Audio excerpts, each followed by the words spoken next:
society that we are. There was very little outrage. We just simply carried on, and now we've got an alternative, and who knows how haltingly that project of rebuilding is happening.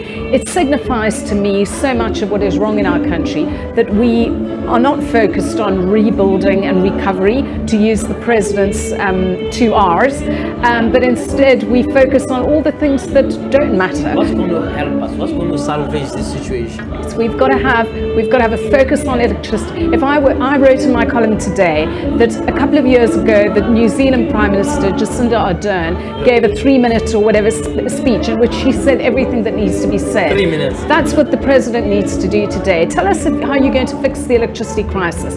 Tell us what you're going to do about our ports. Cape Town port up the road is completely dysfunctional. Tell us what you're going to do about the fact that only 33% of African black households have access to fresh water, 22% access to flush toilets. What are you going to do about that? And tell us how you're going to build in a better education system for the long haul, so that we can be educating people for the future and not just for a life of unemployment and dereliction, because that's what we're doing. But we parrot all these numbers, and But given that it's an election year, don't you think he'll come up with something that would, in a sense, woo the electorate, or at least, numb them into some kind of false security ahead of the polls? Social grants, the NHI, JJ, the NHI is the big ANC idea. How we are going to pay for that? We haven't talked today about our growing debt in South Africa. And while we listen to the State of the Nation address, the actual State of the Nation address will be on the 21st, when the Minister of Finance comes and delivers his budget speech and says there's no money, and tells us that we have a burgeoning debt. Okay, we've got Pule Jones, our reporter as well. Pule, good afternoon. What's happening?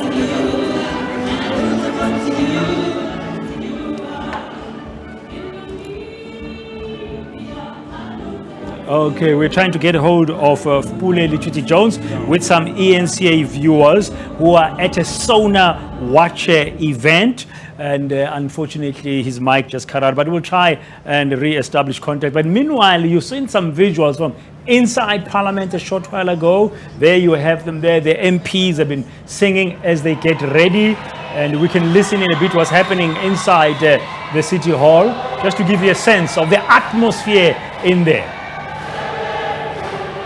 Interesting there, the EFF decided to be absent. What do you make of that? Because earlier on they were saying, doesn't mean if those 5 leaders are not there, you won't feel the EFF. Now they say, now the EFF has decided, I'm boycotting this. Well, there were 6 of them who were banned, and their High Court application in Western Cape failed. And the EFF, is about drama, it is about theatrics. I mean, their press statement was talking about white monopoly capital and various things completely irrelevant to their banning from Parliament. It will be calmer, and absolutely right that Parliament has imposed the rules, that the Powers and Privileges Committee has imposed the rules. Long have we wanted this. This has gone on for too long, where you have this anti-democratic behaviour of shouting people down. But, does it not tell us a little bit about the state of debate in our country? That, the EFF believes that shouting the president down is helpful and constructive democratic deliberation. Yeah. Okay, that's singing inside there as well. The Deputy President, we understand, is about to arrive, and we'll bring those visuals, of course, live to you outside the City Hall, which is the Parliamentary precinct today, for the purposes of hosting the State of the Nation address. Pomp-wise, ceremony-wise, you can see the Presidential Guard is ready. The music hasn't stopped from the Navy Band. Beautiful voices and beautiful sounds. I just love the way they take some popular South African locally made sounds and play them and remix them nicely, being a military band, being the Navy Band. And we anticipate that the Deputy President will be making his way here anytime soon. And of course, remember, there is that 21-gun salute to come, and we might be getting an explanation from the military in a short while about what it actually means. Why do we still do it?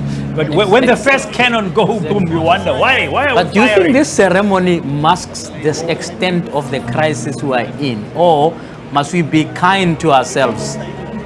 Okay, let's go back to Pule. In sort of being in sort of a cloud for a day. Let's take our viewers to Pule Lichuti Jones, who is at an ENCA event where they are watching the SONA. Pule, welcome.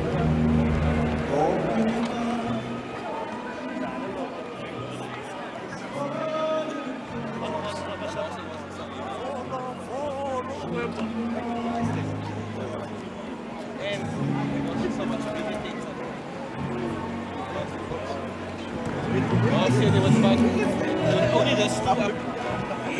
Yeah, there's more respect. That thing was more that way. Get back and there was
Okay, there you have it, the Deputy President, we think that's Paul Mashatile's motorcade, arriving now in Parliament, and we're going to watch him arrive there. These are the live visuals that we are bringing you.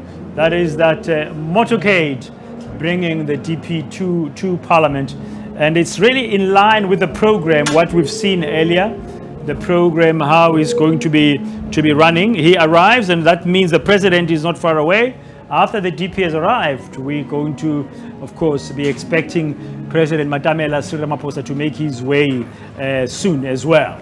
So we're bringing you those live visuals outside Parliament. We are inching that ever closer to the start of the State of the Nation address at 7 o'clock. The DP is in the parliamentary precinct now, as you can see in those live visuals that we are bringing you. After the President has arrived, according to the program, it will be time for more of the pomp and ceremony, including the 21-gun salute. And that's supposed to be happening at about 10 minutes to 7 o'clock.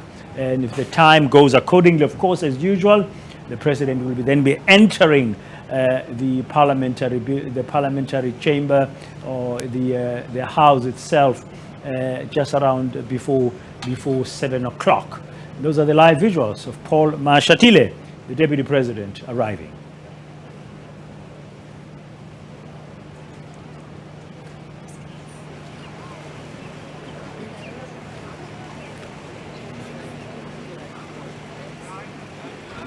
A little bit of activity there, being welcomed into Parliament. Normally the Deputy Speaker of the House, there you go, Lichisa Tsinodi, welcoming the Deputy President, and also with the Deputy President, the Deputy Chair of the National Council of Provinces. All of them there welcoming Mr. Paul Mashatile, the Deputy President of the Republic, making his way in. This basically means we are on time in terms of the schedule, and then after him it will be the President, and then we'll be listening in, of course, the playing of the national anthem. We'll see the Presidential Guard of Honor, and then we will hear the 21-gun salute, after which the President will make his way with the entourage of the National Assembly and the National Council of Provinces into the building. But for now, we are seeing Paul Mashatile entering the House. This is the City Hall. It's today, of course, masquerading as hosting Parliament. It is our Parliament, because our Parliament burnt down 2 years ago. Let's take a quick break. When we come back here on ANC DSTV Channel 43, we'll bring you more around this State of the Nation address. Stay with us.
Welcome back to our studios here at ENCA. We're getting closer to 7 o'clock. In about 10 minutes, in fact, from now, at about 10 to 7, we expect part of that pomp and ceremony event to be taking place. That including, we're going to have that salute flight, and we're going to have the 21-gun salute. Joining us now, together with JJ here in the studio, is Commander Ruwaida Grootboom from the Navy. You look splendid in your white uniform. Your band, Your band. Wow. They can win. I was asking, is that a full-time Yeah, job? They can win Grammy Awards, I can tell you right now. But anyway, Commander, the reason we have you here is for you just to talk to our viewers about the significance of the 21-gun salute and the salute flight and what it involves. Can we start in the sky?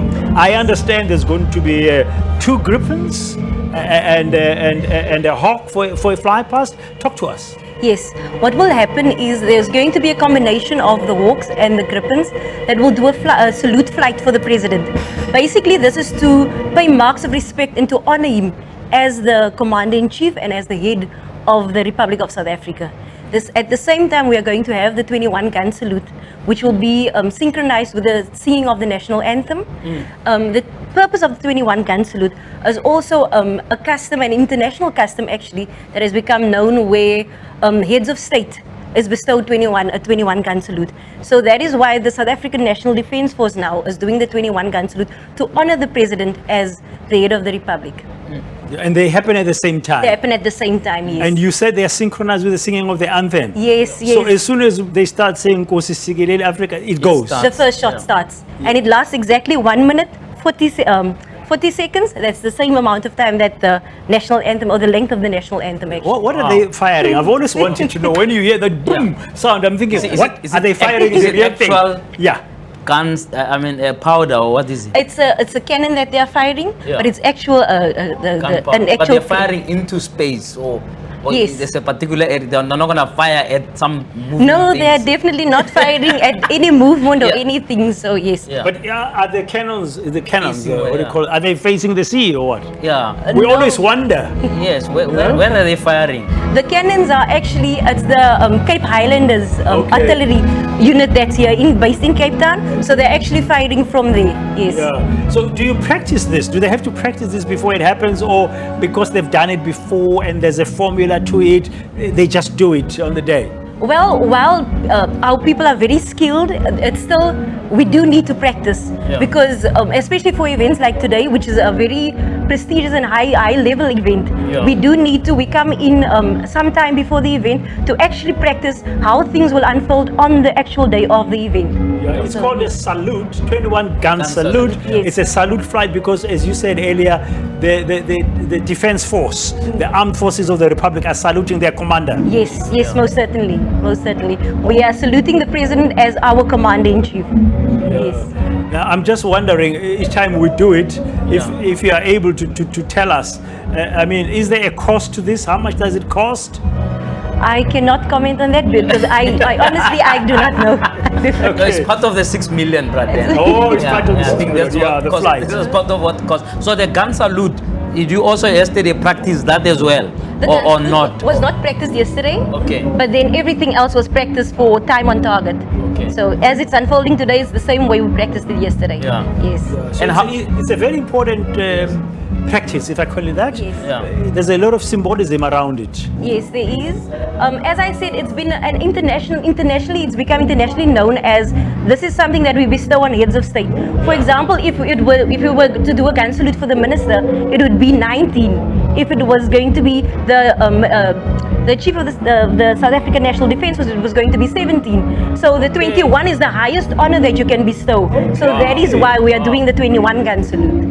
I didn't know that. That's interesting. Take us behind the scenes. How do you coordinate all of this? Is it part of the joint operations? How do you make sure, for example, it's synchronized? The flights come at the same time as the national anthem, at the same time as firing of the thing. Just take us behind the scenes a little bit. Yes, with the Defence Force, it's a thing of we are constantly training. So it's a combination of all these arms of service: the Navy, the army, the South African Air Force and the medical services, everybody came together, and then a lot of planning went into the event today to make sure that it's a success, and then everybody knows what they are supposed to do, where they are supposed to be, and things are done appropriately.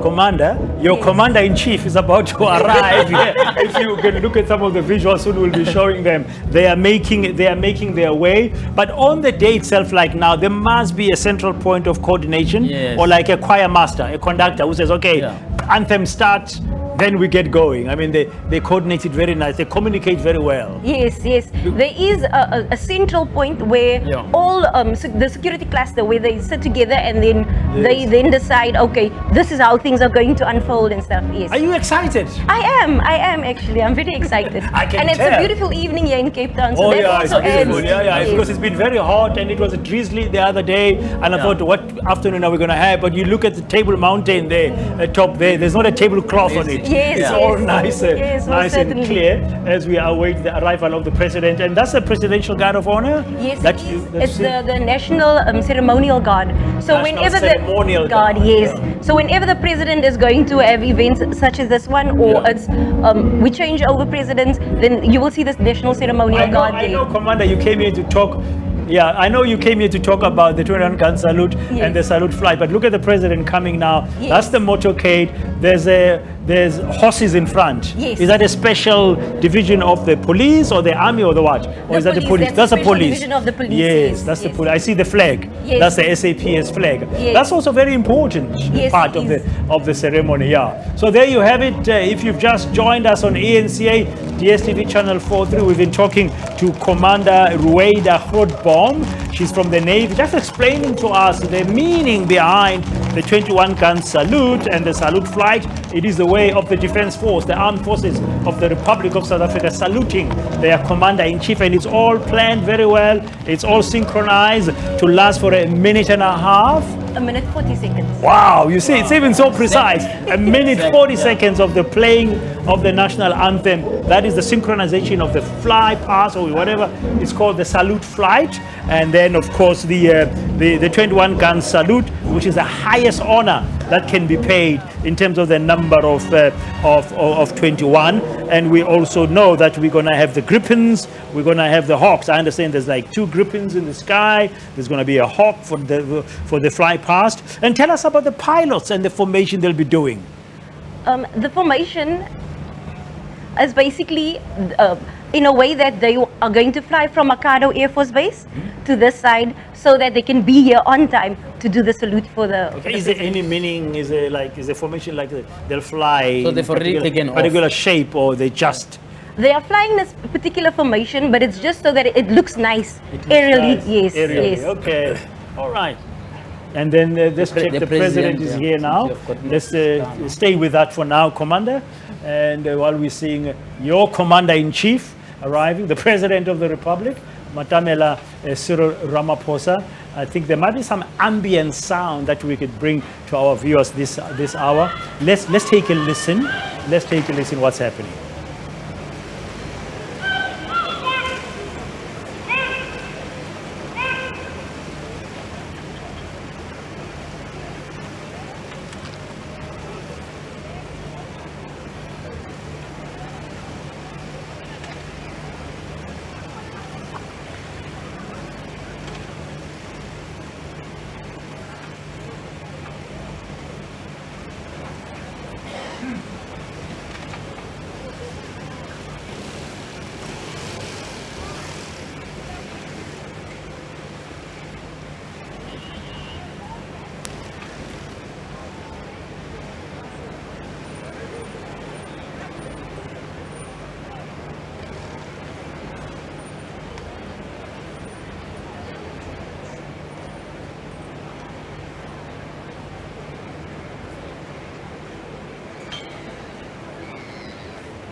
Thank you.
Anthem as the president is about to go into the city hall where he will be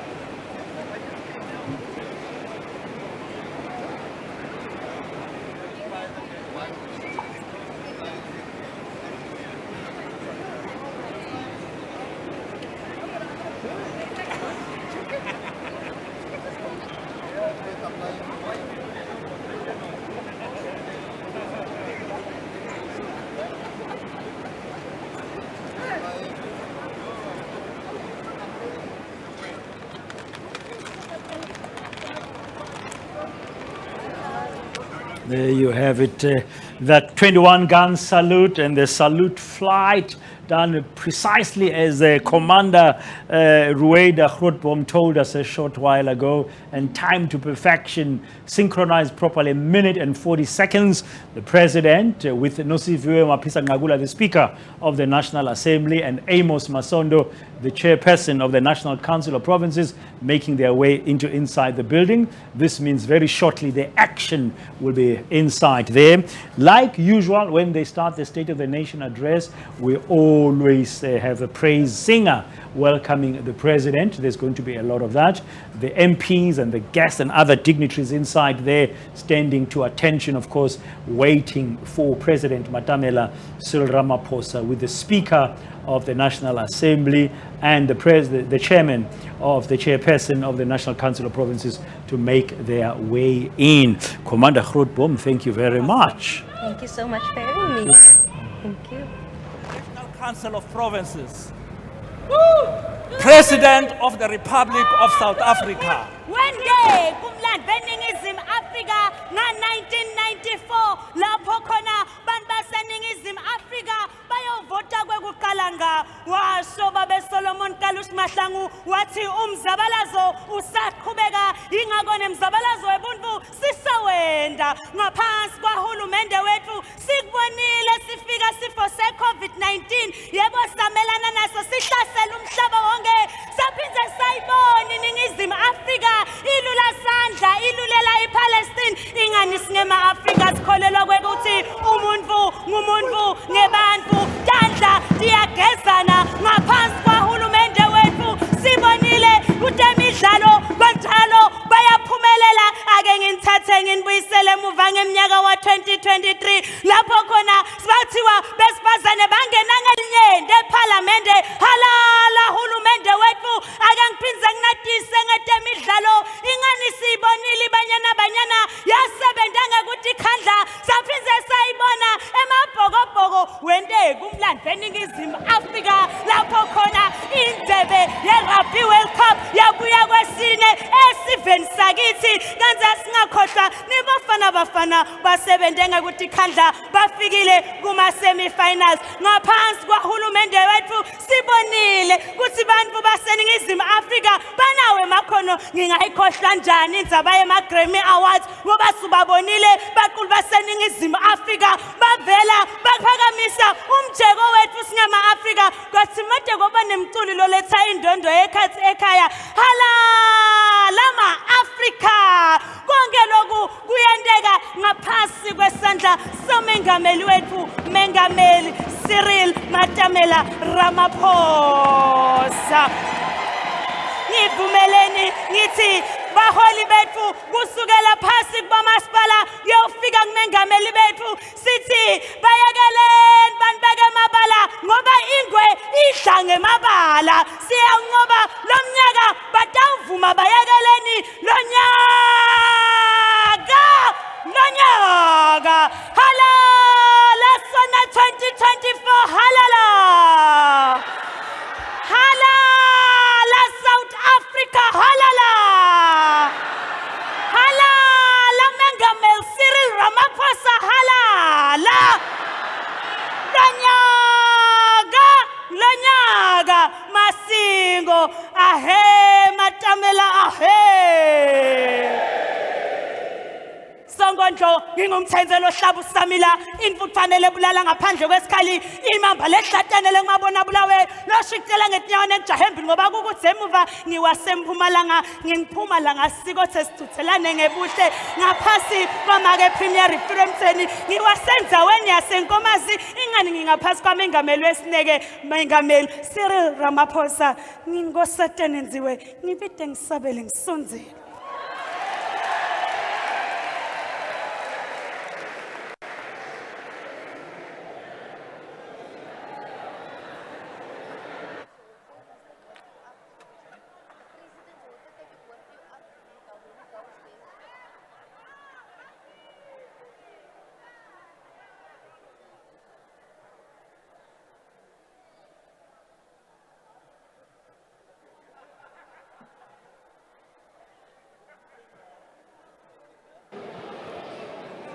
There will be an opportunity for silent prayer or meditation.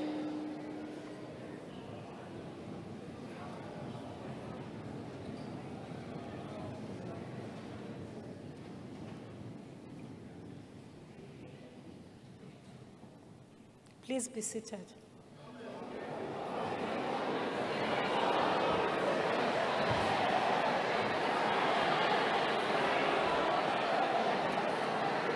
Order. Order, honorable members. Honorable members, the President has called this joint sitting of the National Assembly and the National Council of Provinces in terms of Section 842D of the Constitution of the Republic of South Africa, read with Joint Rule 13(1)(a), to deliver his State of the Nation address to Parliament. Honorable members, before I invite the President to address this joint sitting, I wish to remind all of us that in December last year, amendments to the Joint Rules of Parliament were agreed in respect of Chapter 2 of the Joint Rules, specifically Parts 1 and 2, which deal with order in joint sittings and the rules of debate. In this regard, I wish to highlight the following: that the rules provide that no other business may be considered during a joint sitting other than the specified business for which the joint sitting was called. Rule 15(3) provides that no member may interrupt the President whilst delivering the State of the Nation address. In terms of Joint Rule 57, A point of order must be confined only to a matter of breach of these joint rules or parliamentary procedure or practice or a matter relating to unparliamentary conduct and must be raised immediately when the alleged breach occurs. The member raising the point of order must refer to a rule or standing order, or at the least the principle or subject matter upon which the point of order is being based. A member wishing to raise a question of privilege must report it to the Speaker or Chairperson without delay in accordance with Joint Rule 5.8.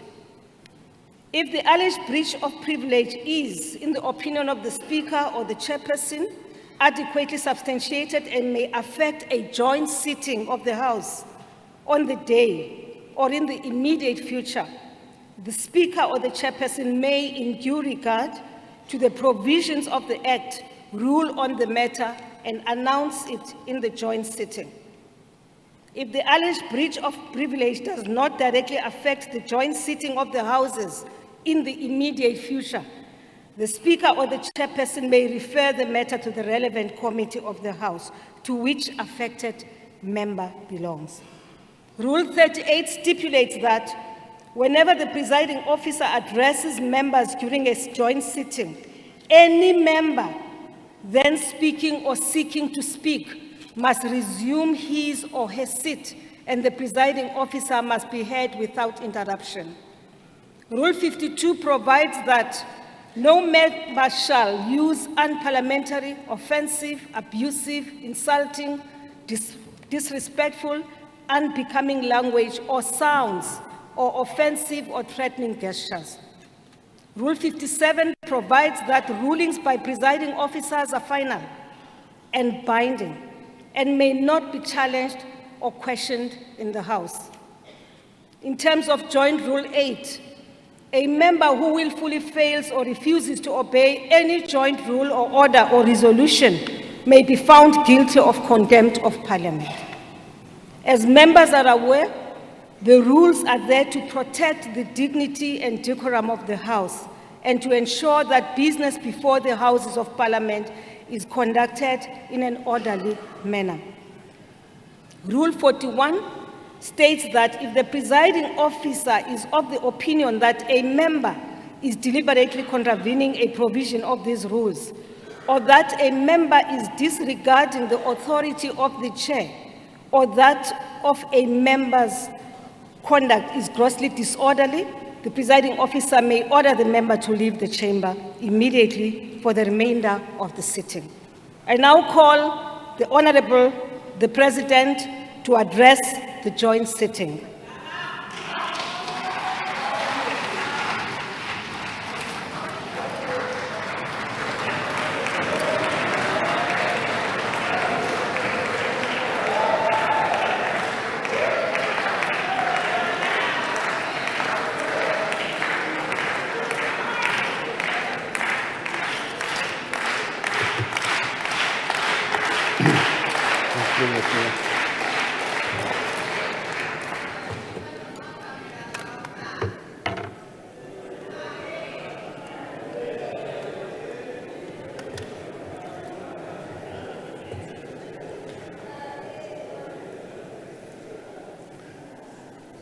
Speaker of the National Assembly, Ms. Nosiviwe Mapisa-Nqakula, Chairperson of the National Council of Provinces, Mr. Amos Masondo, Deputy President of the Republic of South Africa, Mr.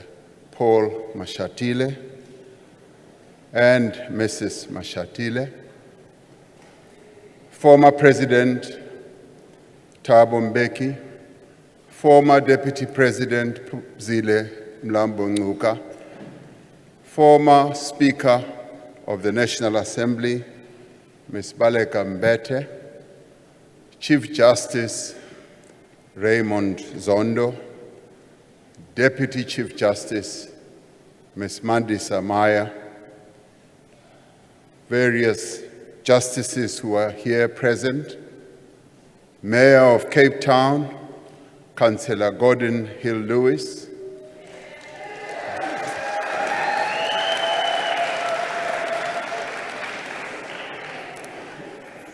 Dean of the Diplomatic Corps and Regional Deans, the heads of institutions supporting our democracy, eminent persons representing our 9 provinces who I just greeted a few minutes ago, members of Parliament, and fellow South Africans.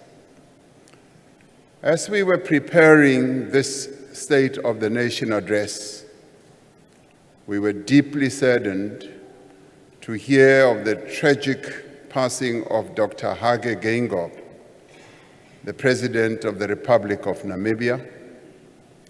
President Geingob was a dear friend to me and to the people of South Africa, and a comrade in arms in the struggle for our freedom.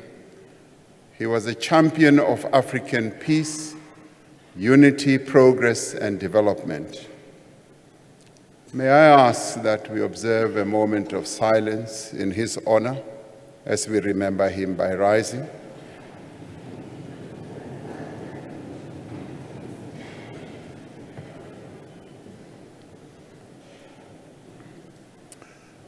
Thank you.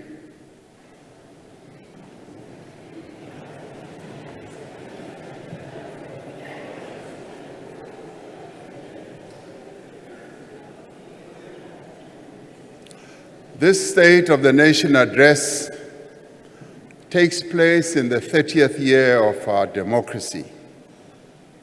On the 27th of April, 1994, millions of South Africans cast their ballot in a democratic election, many for the very first time in their lives.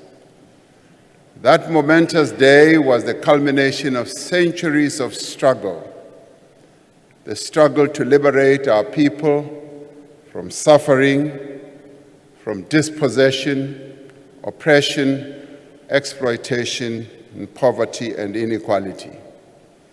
As we stood in the long, winding queues to vote, we turned to one another and spoke of our joy, and sometimes with tears running down our cheeks.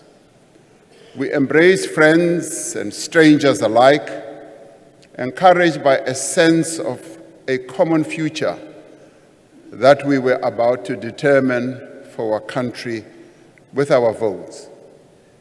We placed into those ballot boxes not just a vote, but a dream of the country we wanted to build.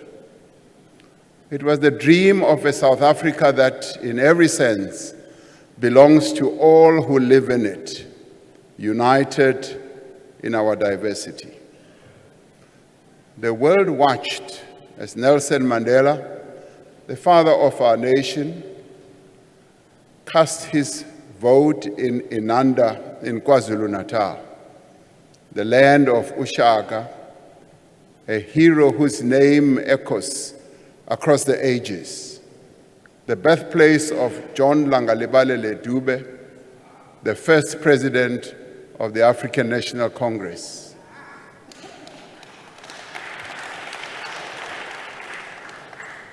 An organization which united the African people, and the home of Chief Albert Luthuli, the first African Nobel Peace Laureate. In many ways, his voting in Inanda, at the place where John Langalibalele Dube is buried, was symbolic, because through casting his vote there, he was reporting back to the first president of the ANC on how far the struggle had been prosecuted. After casting his ballot, Madiba said, "This is the beginning of a new era.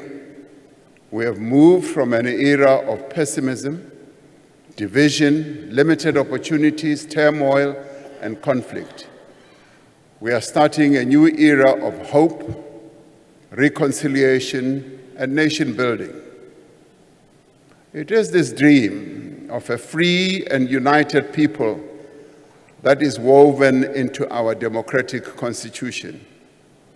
It is this constitution that has guided our collective efforts over the last 3 decades to fundamentally change our country for the better.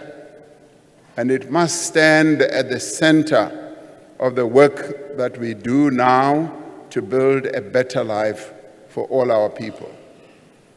Over the last 3 decades, we have been on a journey striving together to achieve a new society, a national democratic society.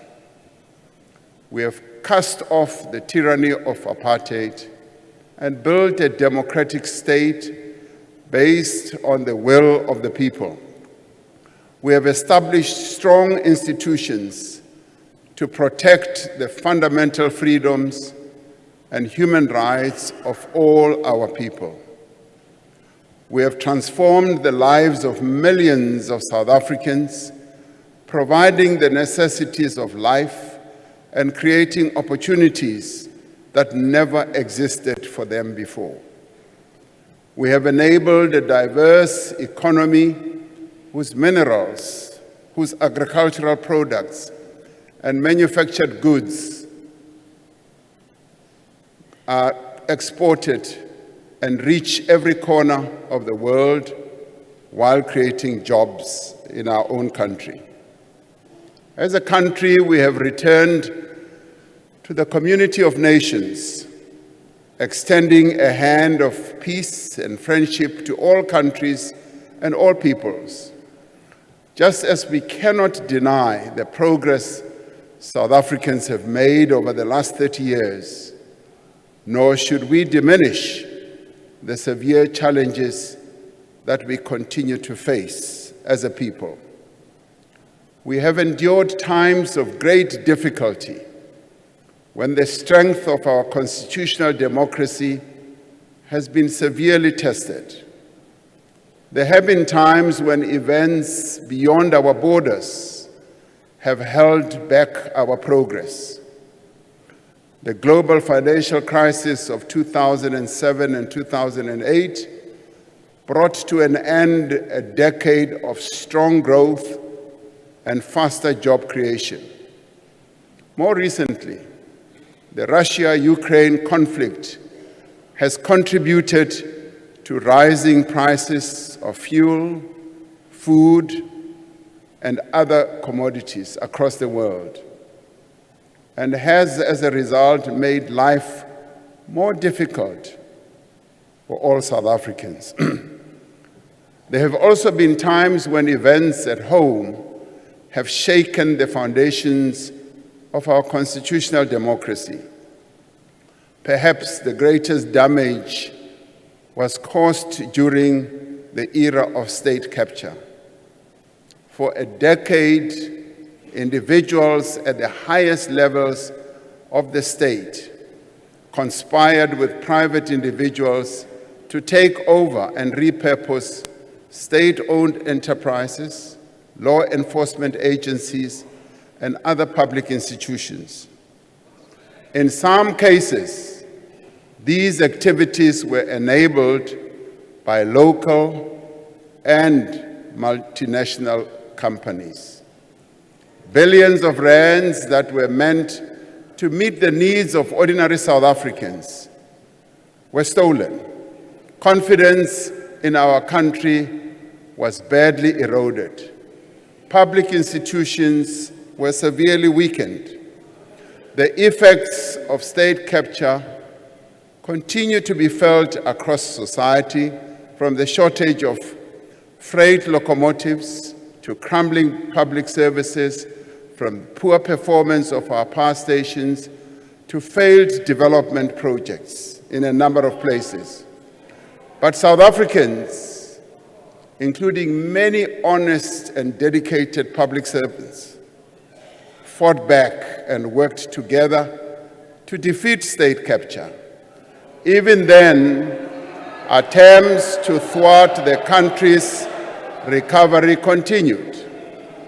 We recall with great anguish the events of July 2021, when individuals loyal to their own interests sought to provoke a popular insurrection, leading to a tragic loss of life and widespread destruction.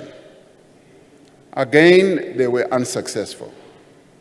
These efforts to undo the hard-won gains of our freedom failed because the people of South Africa stood firm together in defense of our Constitution and its promise of a better life for all.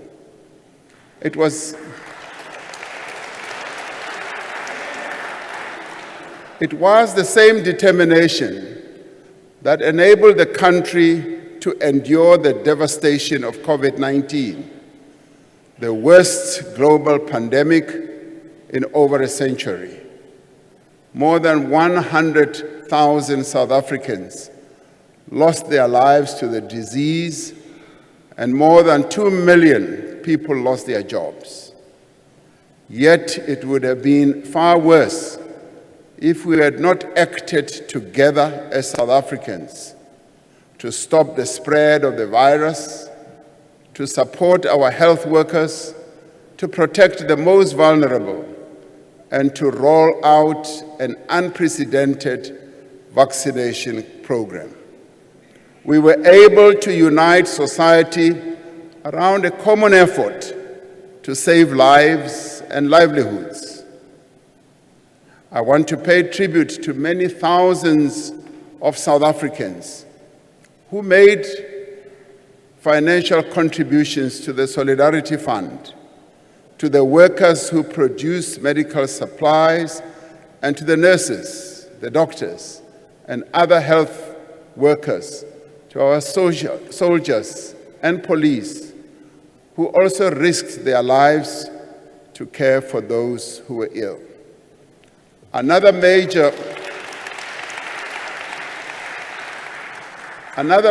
challenge we had to address during this period is gender-based violence and femicide, which we characterized as the second pandemic. As the government, we have introduced laws and directed more resources to prosecuting perpetrators, providing better support to survivors, and promoting women's empowerment at an economic level.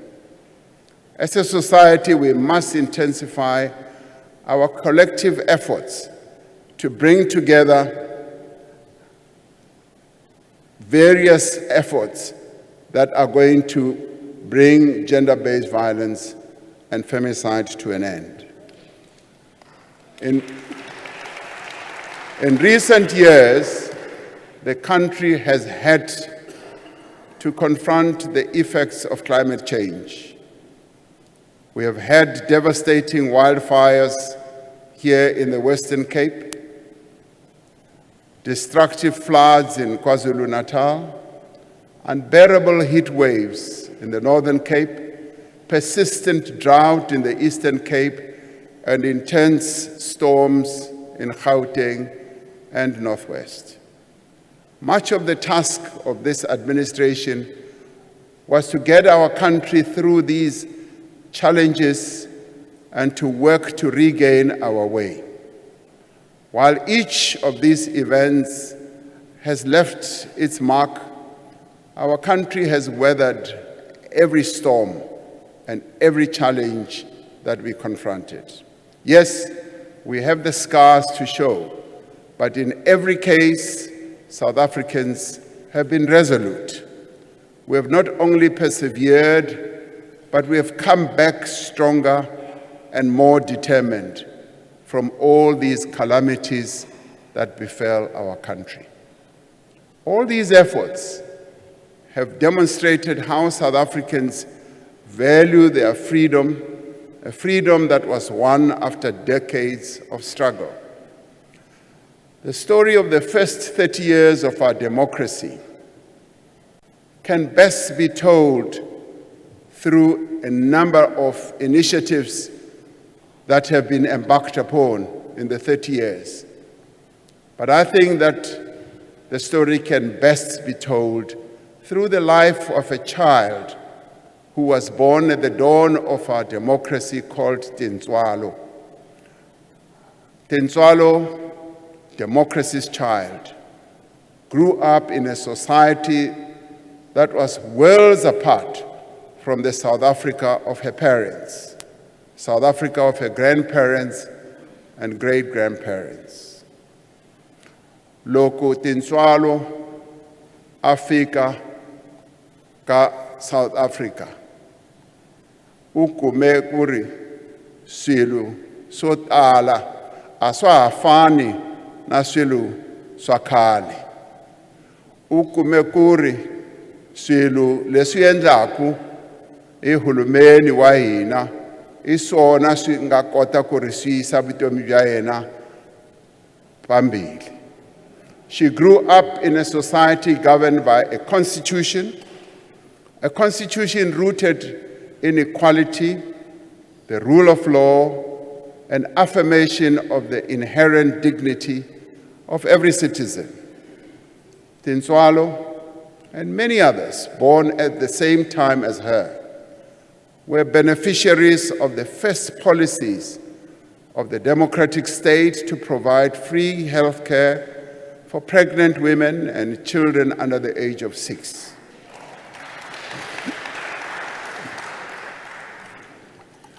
Tintswalo's formative years were spent in a house provided by the state, one of millions of houses built to shelter the poor. O ile a re ha tswalwa a hwetša hore dintlo di a agiwa ke mmuso o motjha wa South Africa. Ba bang ba ileng ba tswala pele ga ena ba ne ba golela dintlong tsa maratharata. Empa yena o ile a re ha tswalwa a hwetša gore mmuso o wa South Africa o agela batho dintlo tse dintšintši.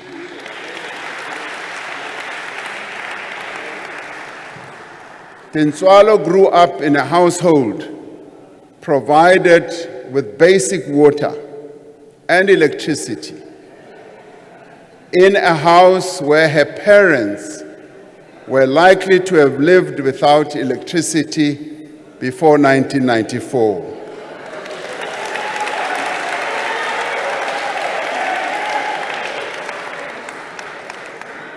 Ngo-1994, abantu abaningi kulelizwe lakithi bebengenawo ugesi. Kodwa uTintswalo uthe makezalwa wathola ukuthi ugesi ukhona. Ufakwe uhulumeni. Tintswalo was enrolled in a school in which her parents did not have to pay school fees. And each school day, she received nutritious meals as part of a program that today supports 9 million learners from poor families. Hoyu Tintswalo, duva achia chikoloni. Usika chikoloni, ngamacheloni, kazungwe zikolo, uwana na breakfast, kazungwe chikolo, uwana ziliwa za masiyari. Hezi zoba zisaitei, chipingani chakali. Zoba zisiho, namusi ziwaitea, nga uri, unamubuso muswa, wa Afrika Chipembe uneva kwesa zwithu phanḓa. the democratic state provided a child support grant to meet Tinswalo's basic needs. This grant, together with other forms of social assistance, continues to be a lifeline for more than 26 million South Africans every month. With this support, Tinswalo, democracy's child, was able to complete high school. Through the assistance of the National Student Financial Aid Scheme, Tinswalo attended one of our TVET colleges and obtained a qualification.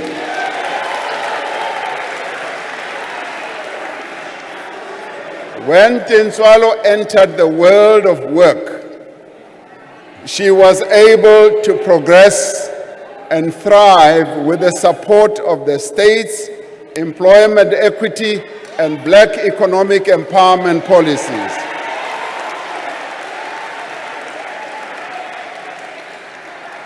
With the income she earned, she was able to save. She was also able to support her parents. She was able to start a family, to move into a better house, and to live a better life.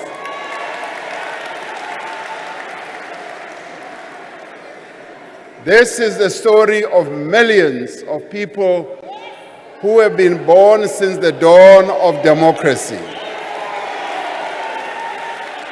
Whether people like it or not, this is the reality of many people in our country. But truth be told, it is only part of the story. For despite the remarkable achievements of the last 30 years, many of democracy's children still face great challenges. Millions of young people aged 15 to 24 years are currently not in employment, education, or training. There are many who have a matric, a diploma, or a degree who are not able to find a job or do not have the means to even start a business. Now, this is a trend that prevails in many countries around the world. While economic growth is essential to reduce unemployment, we cannot wait to provide the work that many of democracy's children need. As government, we have taken steps to address the youth unemployment challenge. I had the privilege yesterday to be in the presence of almost 1,000 young people. 1,000 young people who are bearing testimony to how, through the various initiatives that government has put in place, that the private sector has also put in place, have been able to see progress in their own lives.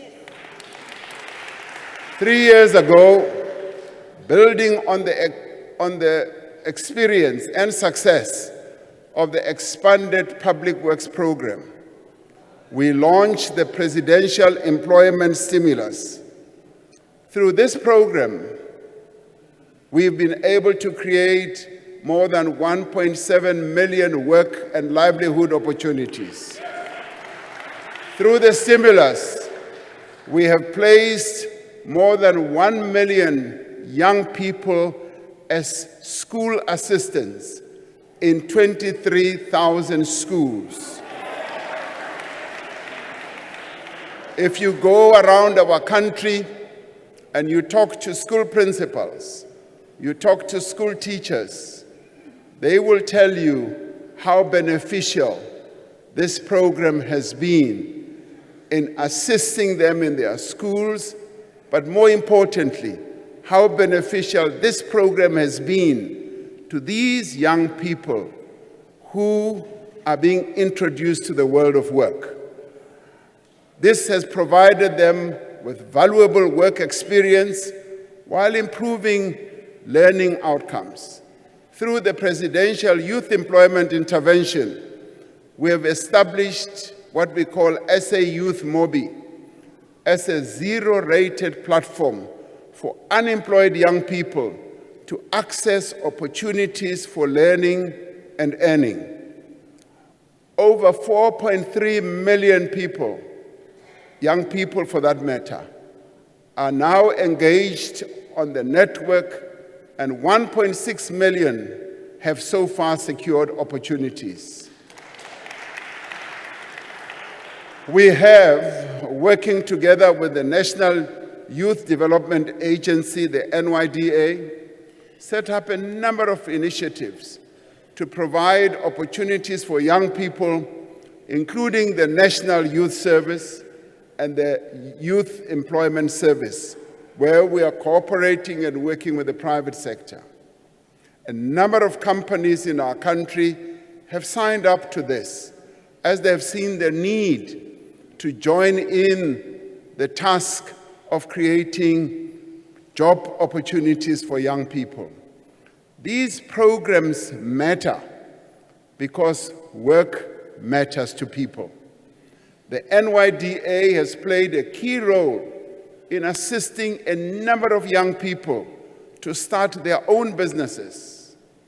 Having a job does not only provide an income, it is fundamental to people's sense of self-worth, of dignity, of hope, purpose, and inclusion. From the depths of deprivation and inequality, we have worked over 30 years to ensure that all South Africans have an equal chance to prosper. And we have sought to live up to leaving no one behind. It is not enough to recognize the injustices of the past. We need to correct them. We have introduced laws and undertaken programs to enable Black South Africans who were previously disadvantaged and prevented from getting into many opportunities.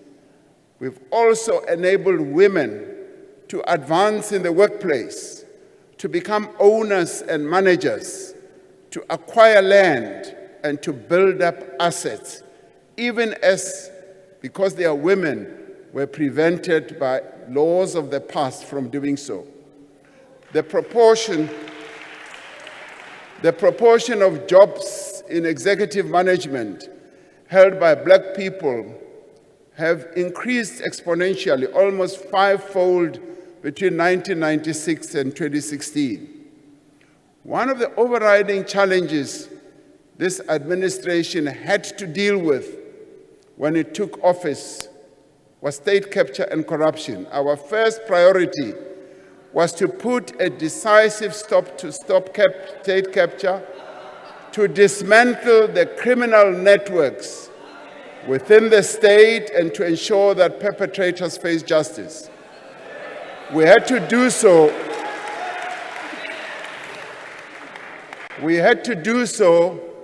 So that we could restore our institutions and rebuild our economy.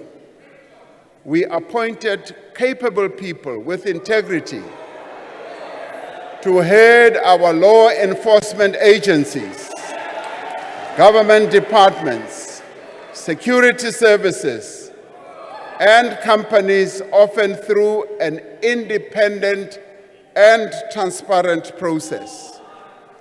The credibility and efficiency of a number of institutions, like the South African Revenue Service, have been restored and their performance has improved. Some may not like this, but that is the reality of what has happened. We set up the Investigating Directorate as a specialized and multidisciplinary unit within the National Prosecuting Authority to investigate corruption and other serious crimes. Great progress has been made in bringing those responsible for all these acts of malfeasance to justice. More than 200 accused persons are being prosecuted as we speak. More are under investigation. Stolen funds are being recovered. Freezing orders, I see you love this. Freezing orders of 14 billion rand have been granted to the NPA's Asset Forfeiture Unit for state capture-related cases, and around 8.6 billion rand in corrupt proceeds have been returned to the state. A restored and revitalized SARS has collected 4.8 billion in unpaid taxes as a result of evidence presented to the State Capture Commission, while the Special Investigating Unit has instituted civil litigation to the value of 64 billion rand. We have taken steps, including through new legislation, to strengthen our ability to prevent fraud and secure our removal from the grey list of the Financial Action Task Force. With the assistance of business, we have set up a digital forensic capability to support the NPA, especially its investigating directorate, which in due course will be expanded to support law enforcement more broadly. Legislation is currently before Parliament to establish the investigating directorate as a permanent entity with full investigating powers. But there is much more work to be done to eradicate corruption completely. Based on the recommendations of the National Anti-Corruption Advisory Council, we are determined to introduce further measures to strengthen our anti-corruption agencies, to protect whistleblowers, to regulate lobbying and prevent the undue influence of public representatives in procurement. We will not stop until every person responsible is held to account. We will not stop. We will not stop until all money stolen has been recovered. And yes, we will not stop until even those corporations, blue chip corporations that were involved in state capture, are made to be accountable. The real tragedy of state capture was that it diverted attention and resources away from what government should have been doing, which is to grow our economy and create jobs.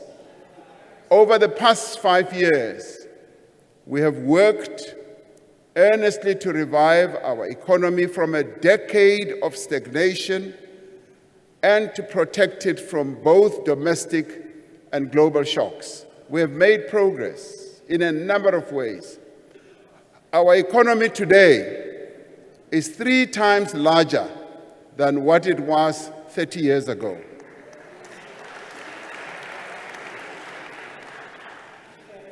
The number of South Africans who are in employment has increased from 8 million in 1994 to 16.7 million today. Over the last 2 years, the number of jobs being created has been increasing every quarter, and we now have more people in employment than before the pandemic. Yet, our unemployment rate is the highest it has ever been. Even as employment is growing, More people are entering the job market each year than jobs are being created. We have laid a foundation for growth through far-reaching economic reforms that we have embarked upon, an ambitious investment drive, and an infrastructure program that is starting to yield results.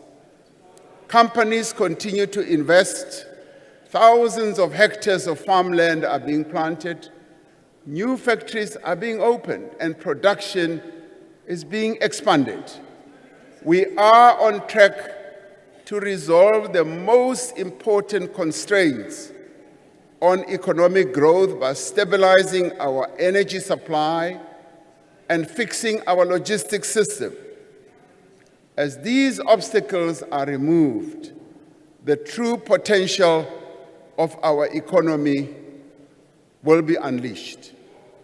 We set out a clear plan to end load shedding, which we have been implementing with a single-minded focus through the National Energy Crisis Committee. We have delivered on our commitments to bring substantial new power through private investment on the grid, which is already helping to reduce load shedding. Last year, we implemented a major debt relief package, which will enable Eskom to make investments in maintenance and transmission infrastructure and ensure its sustainability going forward.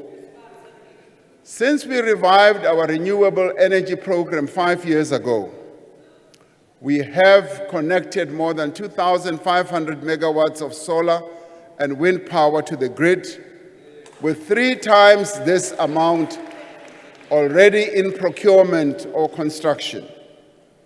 Through tax incentives and financial support, we have more than doubled the amount of rooftop solar capacity installed across the country in just the past year.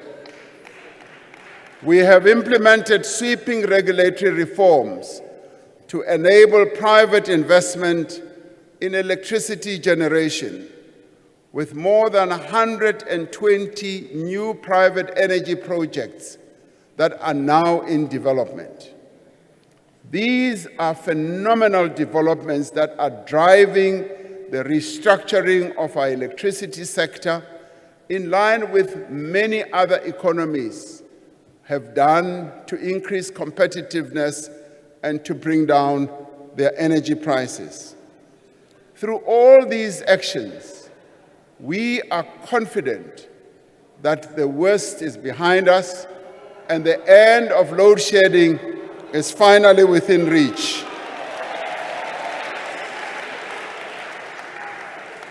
But we are not stopping there. To ensure that we never face a similar crisis ever again, we are reforming our energy system to make it more competitive, more sustainable, and reliable into the future. We are going to build more than 14,000 kilometers of new transmission lines to accommodate renewable energy over the coming years.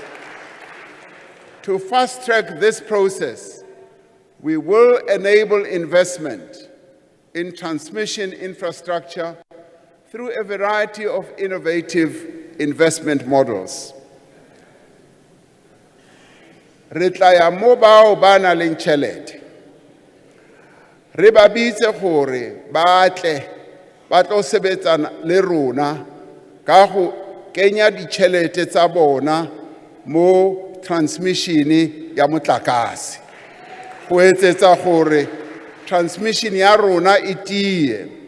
Last year we tabled the Electricity Regulation Amendment Bill to support the restructuring of Eskom and establish a competitive electricity market. As we undertake these reforms, we are positioning our economy for the future growth in a world shaped by climate change and a revolution in green technologies. In the last 3 years, our country has seen the increase in extreme weather events, often with disastrous consequences. This is why we are implementing a just energy transition, not only to reduce carbon emissions and fight climate change, but to create growth and jobs for our people in the future. We will undertake this transition at a pace, at a scale, and at a cost that our country can afford, and in a manner that ensures energy security. So we will not be compelled to embark on processes that are going to disadvantage our country in this regard. With our abundance of solar, wind, and mineral resources, we are going to create thousands of jobs in renewable energy, in green hydrogen, green steel, electric vehicles, and other green products.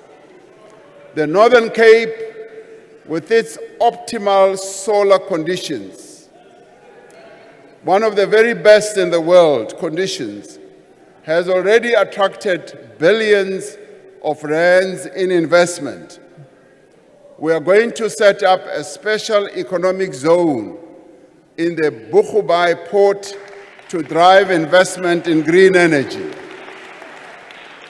There's a great deal of interest already from the private sector, with companies such as Sasol and many others who are ready to participate in the boom that will be generated through our green hydrogen energy projects. We have decided to support electric vehicle manufacturing in our country to grow our automotive sector, which provides good jobs to thousands of workers. And in this regard, we are already at an advanced stage of cooperating with our neighbors, with countries such as the DRC, which is well endowed with critical minerals, with countries such as Botswana, which is already involved in parts of the value chain of automotive manufacturing. With all these countries, we are going to be able to form an incredibly powerful ecosystem that is going to enable all of us to benefit from the green energy revolution. We have decided to give special focus to regions such as Mpumalanga to enable the creation of new industries, new economic opportunities, and sustainable jobs. And in the past year, we have increased the financing pledges for our Just Energy Transition Investment Plan from around 170 billion rand to almost 240 billion rand. Now, to address the persistent effects of global warming, which manifests itself through persistent floods, fires, and droughts, we have decided to establish a climate change response fund. This will bring together all spheres of government and the private sector in a collaborative effort to build our resilience and respond to the impacts of climate change. Now, this decision was inspired by the persistent calamities that we are subjected to. Almost every year, KwaZulu-Natal experiences massive floods that destroy our infrastructure. Yes, the Western Cape is suffering from wildfires that continue to destroy quite a number of assets in our country. And indeed, many other provinces are actually suffering from the effects of climate change. So this fund, which we hope will gain the attraction of all, like the fund we set up during COVID, will support various areas that suffer from climate change to deal with severe inefficiencies in our freight logistics. We are taking action to improve our ports and rail network and restore them to world-class standards. We have set out a clear roadmap to stabilize the performance of Transnet and reform our logistics system. Working closely with business and labor, we have established dedicated teams to turn around 5 strategic corridors that transport our goods for export purposes. The number of ships waiting to berth at the Port of Durban, which has experienced severe congestion in recent months, has reduced from more than 60 ships in mid-November to just 12 ships at the end of January. Now, that represents progress. Transnet has appointed an international terminal operator to help expand and improve its largest terminal at the Port of Durban.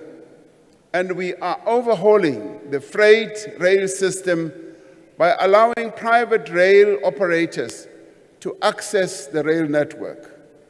With the current conflict in the Middle East affecting shipping traffic through the Suez Canal, South Africa is well positioned to offer bunkering services for ships that will be rerouted via our shores. We completed, as we all know, the auction of broadband spectrum after more than a decade of delays, resulting in new investment, lower data costs, and improved network reach and quality. Now, these reforms have a profound impact in a society in which access to the internet has risen dramatically over the last decade. Less than half of all households had internet access in 2011, compared to 79% of households in 2022, meaning that South Africans more and more are using the internet. Some use it to trade, some use it to improve their livelihoods, some use it to learn, but the internet is being spread more and more, even in our rural areas. Just this week, we published new regulations to reform our visa system, which will make it easier to attract the skills that our economy needs and create a dynamic ecosystem for innovation as well as entrepreneurship. We raised 1.5 trillion rand in new investment commitments through 5 South African investment conferences, of which over 500 billion has already flown into the economy. To support growth in the mining sector, we are moving ahead with the modernization of our mining rights licensing system and are launching an exploration fund to support emerging miners and exploit new mineral deposits. Through this, mining, which has been the bedrock on which the South African economy was built, will once again become a sunrise industry. Participation of previously disadvantaged Black people is increasing. Black ownership now stands at approximately 39% when compared to just 2% in 2004. This is progress that is being made, allowing Black people to participate in a key industry in our economy. Investment in infrastructure is gaining momentum. New and innovative funding mechanisms will be utilized to increase construction of infrastructure. The Minister of Finance announced this in his medium-term policy budget statement last year, where he said, we are now going to be able, yes, to fund infrastructure through utilization of innovative new methods. It could be build, operate, and transfer. It could be embarking on investment vehicles as well as investment ideas that will enable us to speed up the construction of infrastructure.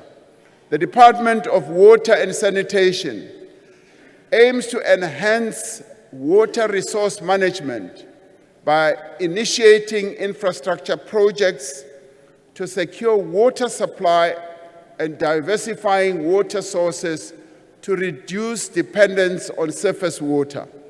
Water being such a major challenge in our country, this is actually answering to the need of our people just to have water.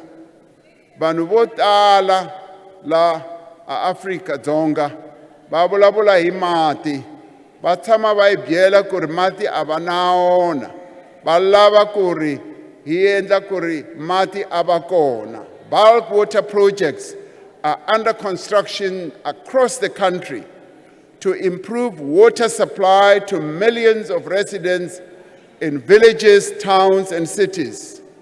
The following water infrastructure projects are now in progress or have been completed.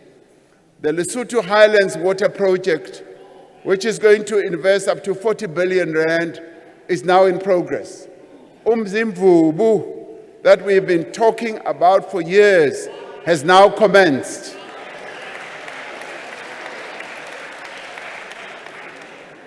Hazelmere Dam, Umkomazi Water Project, Clan William Dam, Tzanini Dam, Loscom, Madlakazi, pipeline from Jozini Dam, Giyani, pipeline from Nandoni Dam to Nsami Dam, Pilansbeck Water, Val Haramahara, and the pipeline from the Val River to Hotazel.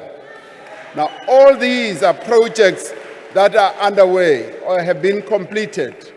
In the Eastern Cape, the Msikaba and the Mtento bridges are beginning to rise over the landscape and will be among the highest in Africa once completed. So if you want to find the highest bridge in Africa, you will have to go to the Eastern Cape. The steel used, now the steel used for part of the project is fabricated in Mpumalanga, and the iron ore comes from the Northern Cape. In the past 5 years, Sanral, which manages nearly 25,000 kilometers of road, has awarded more than 1,200 projects to the value of 120 billion rand, meaning that the focus on constructing our roads, repairing our roads, yes, even attending to our potholes, is now underway. Yes, it is. Now, you talk to the Premier. You talk to the Premier of the Eastern Cape. He will tell you that many of the roads in the Eastern Cape are now being attended to. Similarly, when you talk to the Premier of the Northern Cape, he will tell you the same. Yes, in November last year, now listen to this one. In November last year,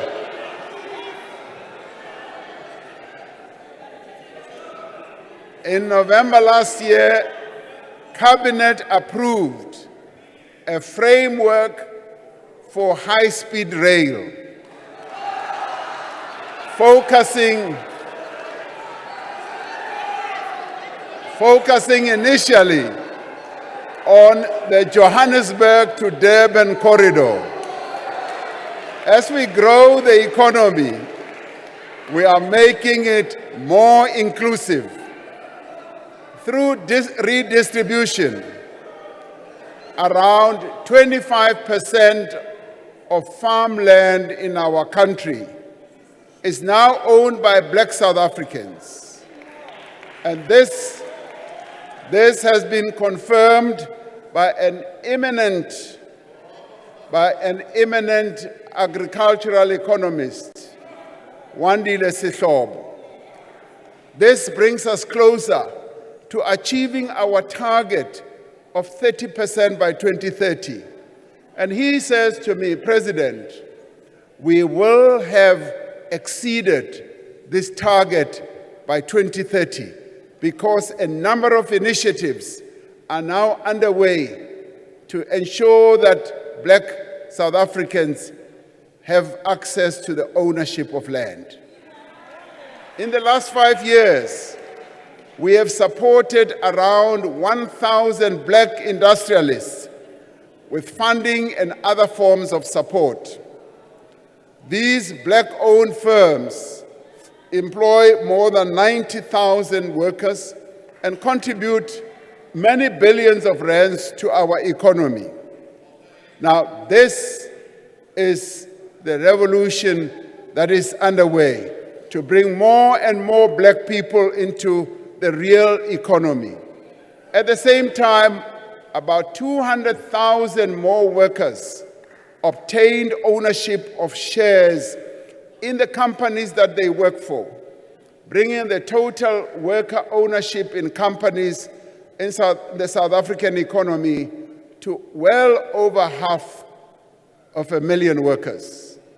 We see this trend continuing to grow as more and more companies realize that it is beneficial to their own operations and their businesses that their workers should have a stake in the businesses that they work for.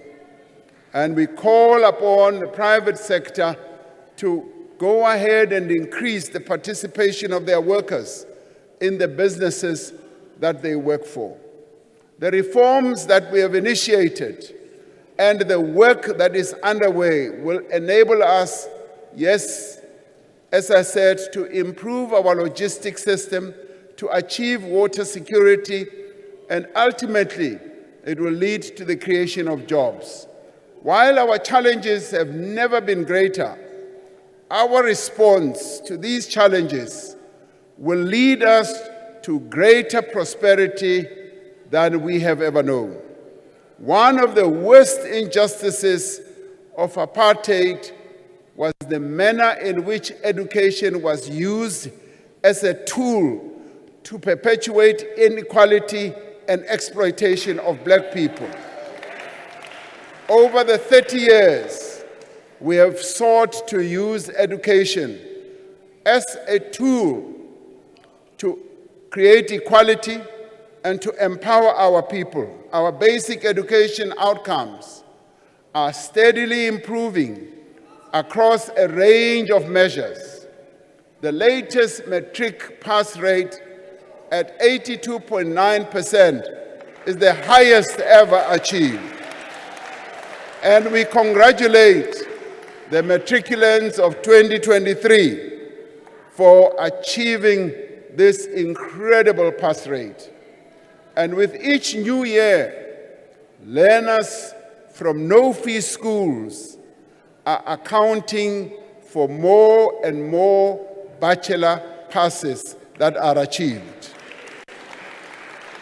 And as I have often said, this is the silent revolution that is underway, that the children of the poorest parents in our country are now able to produce pass rates that are equal, that are even beginning to surpass the pass rates that you find in former Model C schools, in your independent schools as well.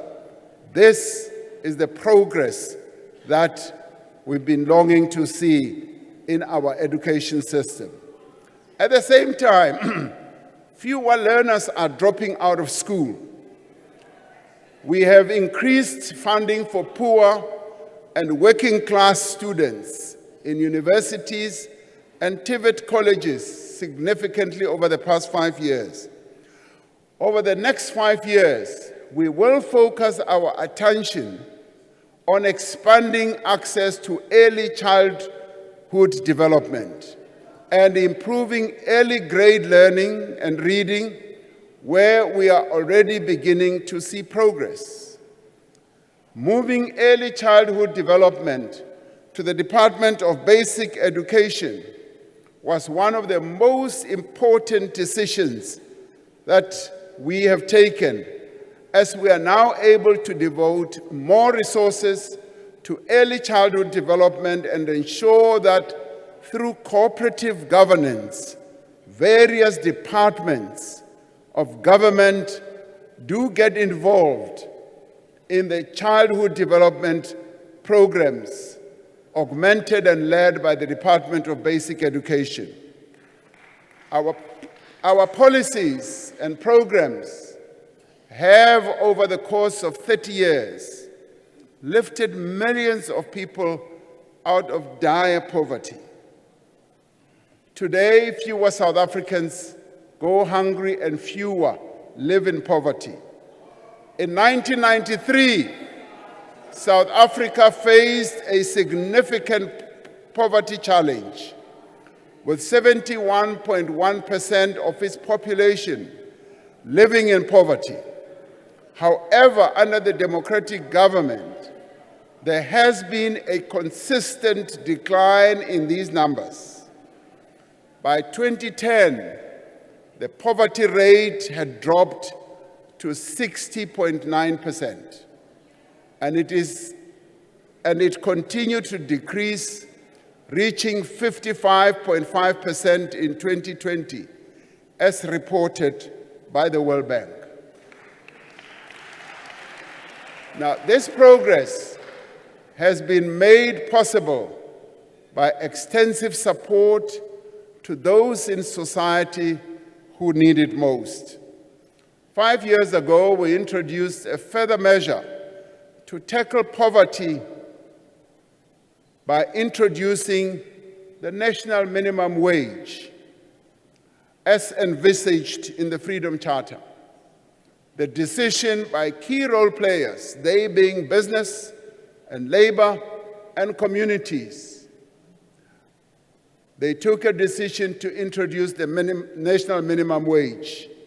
And this has immediately raised the wages of over 6 million workers who support their families.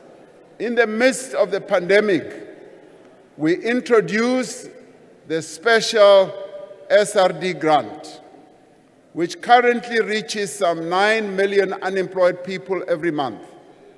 We have seen the benefits of this grant and will extend it and improve it as the next step towards income support for the unemployed.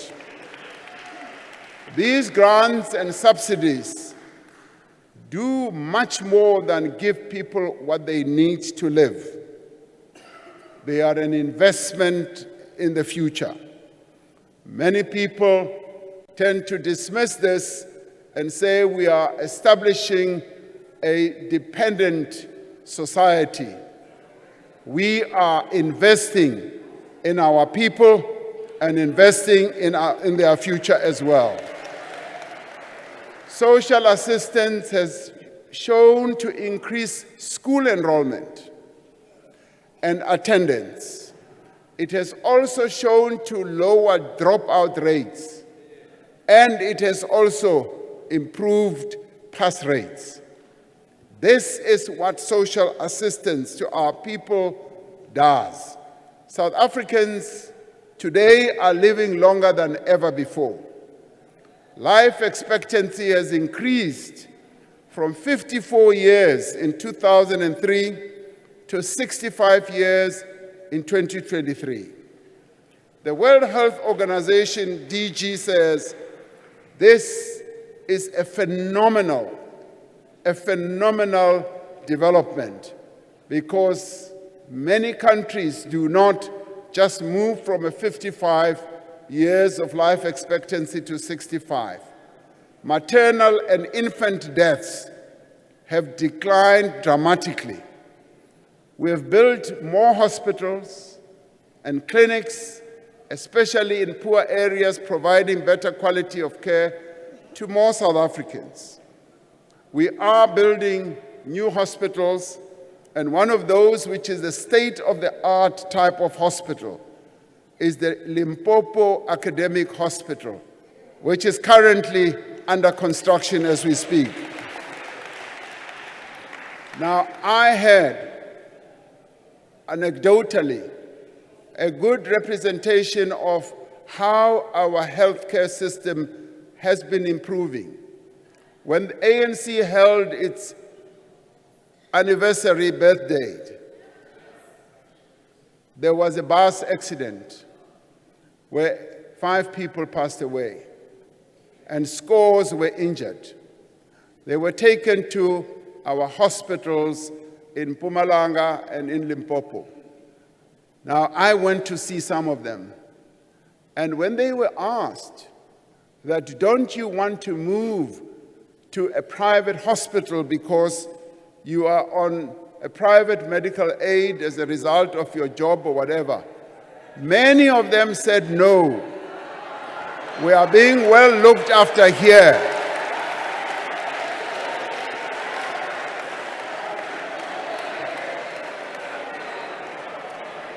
Now, I see you love this. Now, this is what I experienced in just talking to those people who were lying in bed, who were injured, who testified that they were being well looked after in rural hospitals in Limpopo and in Mpumalanga. Today, 95 persons diagnosed with HIV know their status. 79% of those receive antiretroviral treatment, and 93% of those are virally suppressed. New HIV infections among young people have declined significantly. And yet, while our health system has had great impact on people's lives, we are working to improve both the quality of healthcare and equality of access. The National Health Insurance Bill has been passed by this House, both houses, and that will provide free healthcare at the point of care for all South Africans, whether in the public or private health facilities. Now, the bill has arrived on my desk. I'm going through the bill.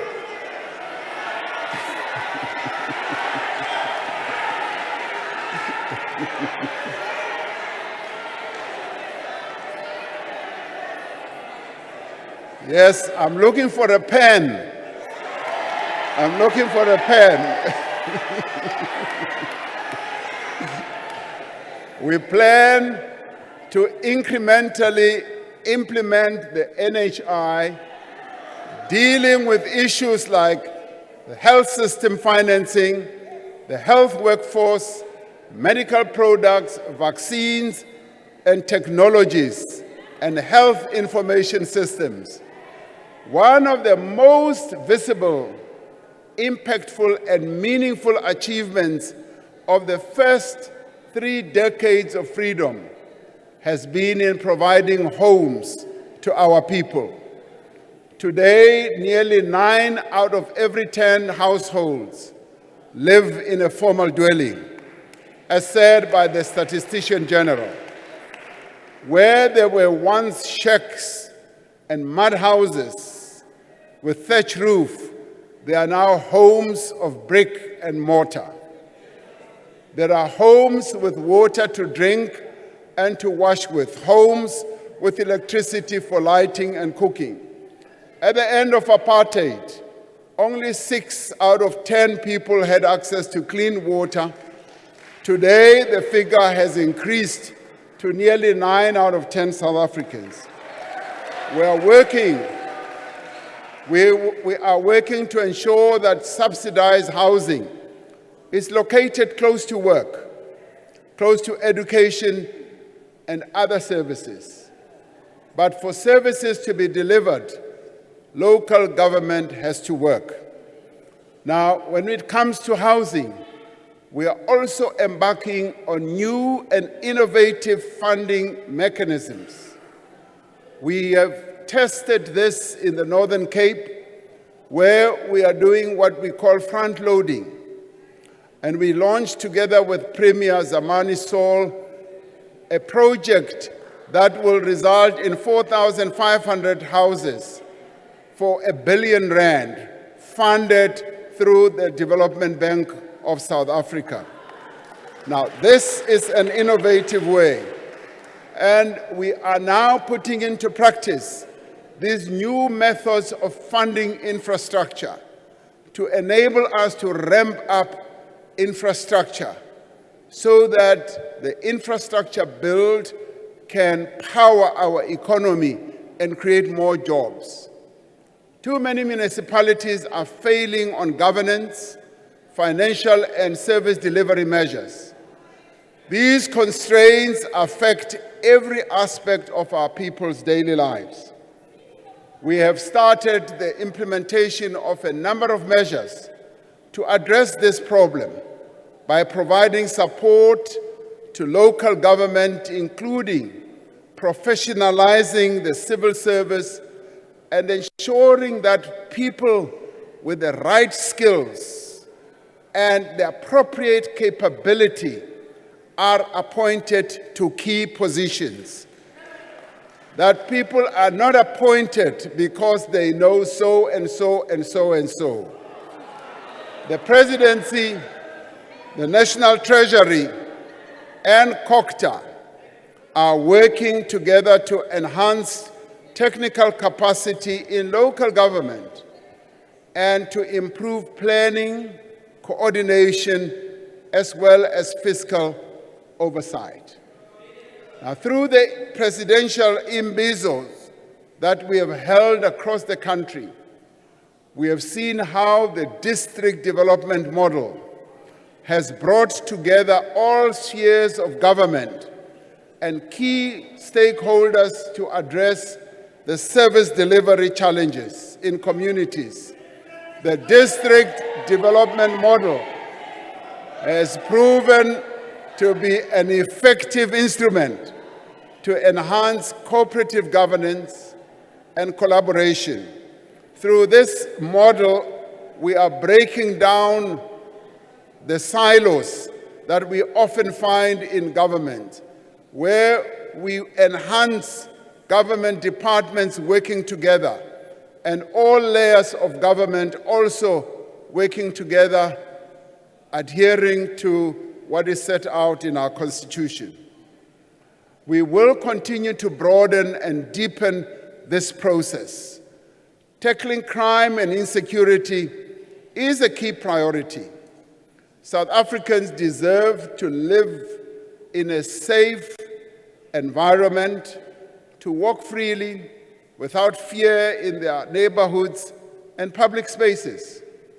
During this administration, we have focused on equipping our law enforcement agencies, which had been systematically weakened, to do their work effectively. We have strengthened the ranks of the police through the recruitment of 20,000 police officers, as I announced in the past 2 SONAs.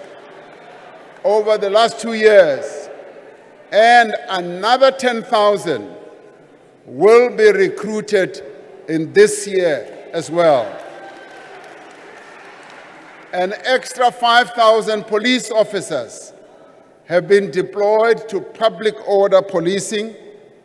The South African Police Service has launched a very effective operation or initiative, which is Operation Shanela, as a new approach to target crime hotspots, which has resulted in over 285,000 arrests since May last year. The economic infrastructure task teams that are operational in all provinces have had important successes in combating cable theft, damage to critical infrastructure, as well as illegal mining. Through close collaboration with the private sector, we have seen a reduction in security incidents on the rail network. We launched the new Border Management Authority last year to improve the security of our borders and have already stopped well over 100,000 people who tried to enter our country illegally. Together with the civil society, we developed the National Strategic Plan on Gender-Based Violence.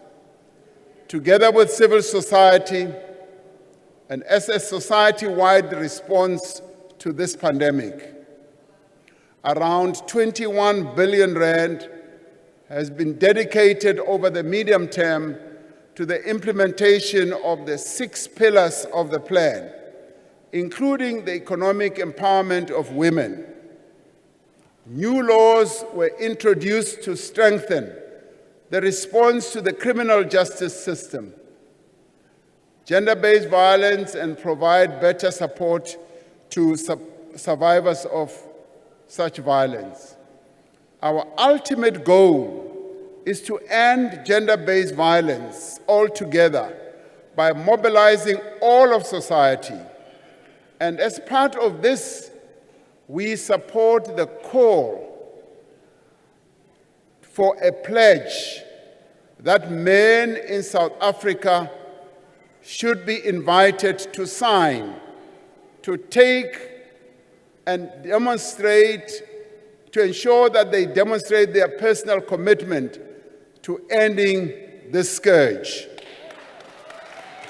Now, this initiative of signing a pledge was initiated by young boys at a school called Benedict. They have drafted a pledge that men should commit and sign to. And we discussed it at the Cabinet Lekgotla and felt that we collectively as the men of South Africa as well, taking our cue from young boys at the school, should also be mobilized to sign this pledge. Women are also drafting their own pledge, which will speak to the issues of women and their experiences on gender-based violence. This pledge, yes, will be flighted publicly, and I will be, and the Deputy President and everyone else in Cabinet will be the first to sign this pledge. We still have a long way to go to build safer communities, to prevent violent crime, and protect our infrastructure. But there is no doubt that a professional, well-trained and properly resourced police force, working closely with our communities, will make our country a safer place.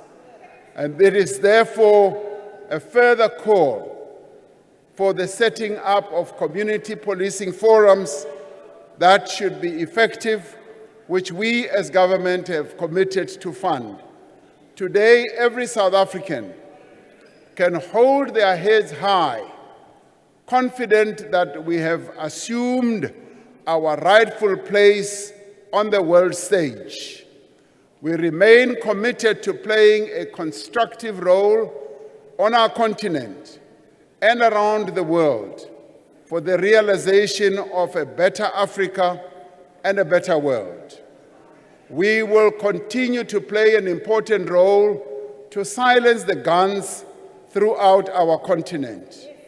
Our engagement with the parties in the Russia-Ukraine conflict through the Africa Peace Initiative are progressing. We engage in these peace efforts because we believe that even the most intractable conflicts can be brought to an end through negotiations, guided by the fundamental principle of human rights and freedom. We have taken up the Palestinians' cause to prevent further deaths and destructions in Gaza.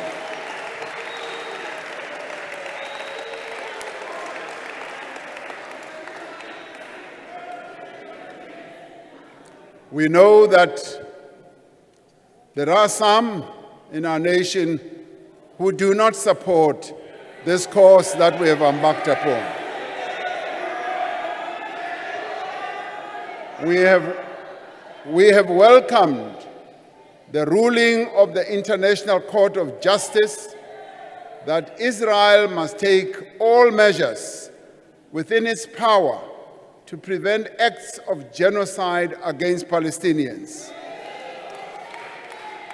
And we condemn the killing of civilians on all sides and call on all parties involved in the conflict to commit to a peace process that will deliver a two-state solution as resolved by the United Nations. We will use our foreign policy to pursue our development goals. During our leadership of BRICS last year, we witnessed a new chapter for BRICS, the BRICS family of countries. The expansion of the group from 5 to 10 countries presents opportunities for trade and a strengthening of political and diplomatic ties between countries in the global south. We will build on the progress we have made in establishing the African Continental Free Trade Area, which will transform South Africa's economy and that of the continent by creating new jobs and increasing economic participation across our continent. And we will place Africa's development at the top of the agenda when we, as South Africa, host the G20 next year in 2025. The achievements over the last 3 decades are a testament to the power of collaboration and partnership to address our most pressing challenges. Our country has a vibrant civil society, a powerful union movement, and an engaged private sector. Over the last 5 years, we have worked with these social partners to address challenges such as to keep people safe and to distribute vaccines during the COVID-19 pandemic, and to mobilize a society-wide response to gender-based violence. In the past year, we have come together with our social partners to end load shedding, to address the challenges in the logistics sector, to tackle crime and corruption, and to also accelerate job creation. This is the South African way of building a social compact, working together on tangible issues, and it will be the key to building a new society in the years to come.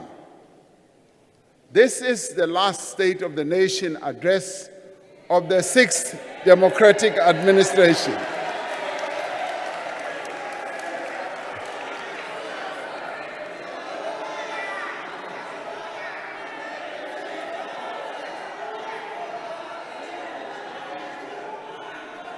ngesizulu kunelizwi elithi sizawubuya futhi sizawuthi masibuyile abantu bazothi ibuyile ngoba izoba ibuyile ngempela. Labo abangathi bayajabula uma ngithi this is the last State of the Nation address, bacabanga ukuthi asinawubuya, sizawubuya khona la kule ndawo. The last 5 years have been a period of recovery, rebuilding and renewal. We have had to revitalize our economy after more than a decade of poor economic performance. We have had to rebuild our public institutions after the era of state capture. We have had to recover from a devastating global pandemic that caused great misery and hardship, that closed businesses and cost our nation many jobs and lives. And we have had to confront and overcome a debilitating electricity crisis that, despite significant improvement in recent months, continues to hold back our economy. We have come a long way in the last 5 years. We have built on the achievements of the last 3 decades, and we have taken decisive measures to address the immediate challenges facing South Africans. We have restored the independence and capability of our law enforcement agencies to tackle corruption and crime. We have worked to advance the rights of persons with disability.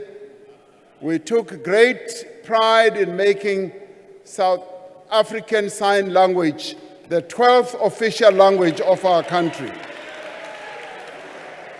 We have safeguarded and promoted the basic rights in our Constitution, such as freedom of speech, freedom of the press, association and belief. We have defended, yes, media freedom, and we have also defended the independence of the judiciary. We have protected and advanced the rights of members of the LGBTQI+ community and continue to combat all forms of prejudice and intolerance, and particularly also to people with albinism. We have made significant progress on measures to grow our economy, to create jobs, and to reduce poverty. While we have set in motion the process of renewal and reform, there is more work to be done to see these reforms through to the end. We will see the work that is underway and ensure that it goes ahead. Mishumo iraithoma ka he mingwaha mitano iko bvelela phanḓa ido dzula ichi bvelela phanḓa leyo yonke lemisebenzi esayiqala izawuqhubeka bayathanda noma abathandi izawuqhubeka. And working with our partners, we will be able to revive our economy. Yes, we will tackle and deal with the debilitating effects of load shedding, our ports and the logistics. We will continue to strengthen our law enforcement institutions, and we will continue to tackle gender-based violence and fight corruption to make South Africa a safe place for all. We will continue to strengthen local government. The initiatives that I spoke to will go ahead. We will professionalize the public service and increase the capacity of the state so that the state can serve our people better. And we will ensure, as the Auditor General has said, that we should hold those in office accountable, and there should be consequence management for those who do wrong things. We will continue to position our economy to grow and compete in a fast-changing world. And we will also support small businesses by providing funding, by providing resources to small and medium enterprises, and to give young people opportunities to thrive and to start their own businesses and to succeed, and to provide social protection to the vulnerable. We will continue the work to improve the country's fiscal position and hold firm to a sound macroeconomic trajectory. We will use the opportunities provided by the African Free Continental Trade Area to increase our trade and expand our industries. We will continue to protect workers' rights and improve their well-being in places of work and to make sure that our workers are well treated. We will continue to build an inclusive economy, focusing on the empowerment of Black people and women, South Africans. Yes, we will intensify land reform and pursue a just energy transition that leaves no one behind. Fellow South Africans, as we celebrate these 30 years of freedom, we must remain steadfast in our commitment to our constitutional democracy and its promise for a better life. We should not give in to those who resist the responsibility that the Constitution places on us to correct the injustices of the past and fundamentally transform our economy and society. We must remind these people of the obligation that the Constitution places on the state to progressively realize the rights of everyone to housing, healthcare, food, water, social security, safety, and education. By the same measure, we should not allow anyone to diminish vital democratic institutions, to denigrate our judiciary, or to challenge the constitutional authority of this Parliament. We should not give in to those who seek to divide our nation, to incite violence, and undermine our democracy. As in the past, as in the future, the people of South Africa should stand together against any attempt to reverse the achievements of our democracy. As the chairperson of the Constitutional Assembly, I worked with many great leaders of our country to craft a constitution that truly reflects the will of South African people.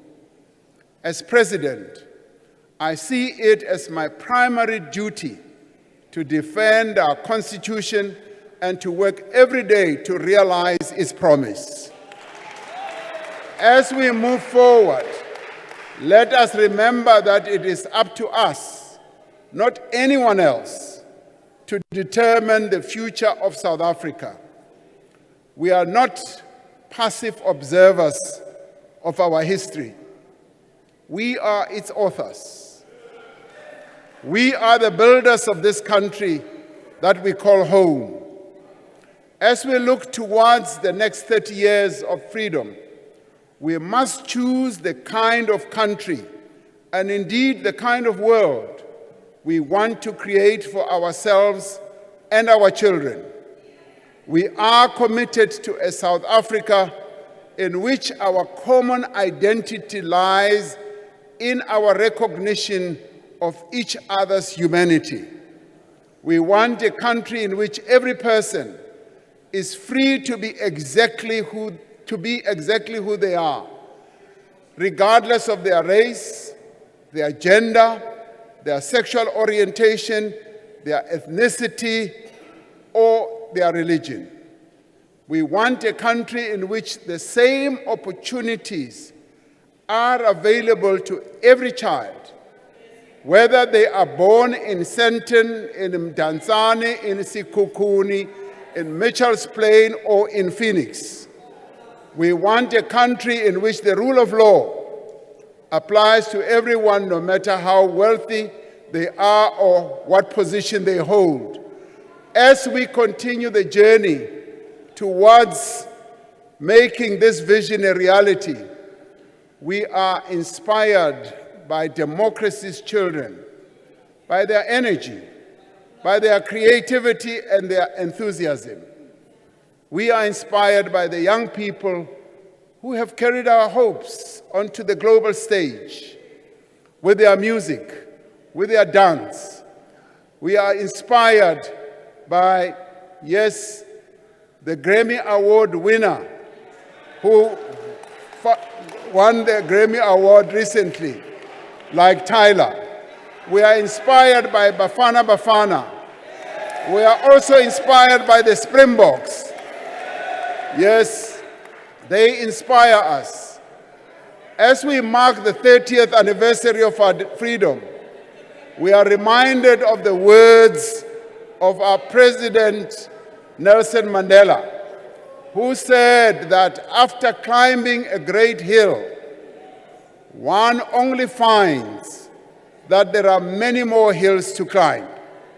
That is where we are. And he said, I have taken time to rest, to steal a view of the glorious vistas that surrounds me, to look back on the distance I have come. But I can rest only for a moment, for with freedom comes responsibilities, and I dare not linger, for my long walk is not yet ended. Washo uMandela wathi isende lendlela, inde lendlela tsela ena e sampane le telle, go tlameile hore re tsamaye tsela ena re a rata kapa re rate setse re le tseleng.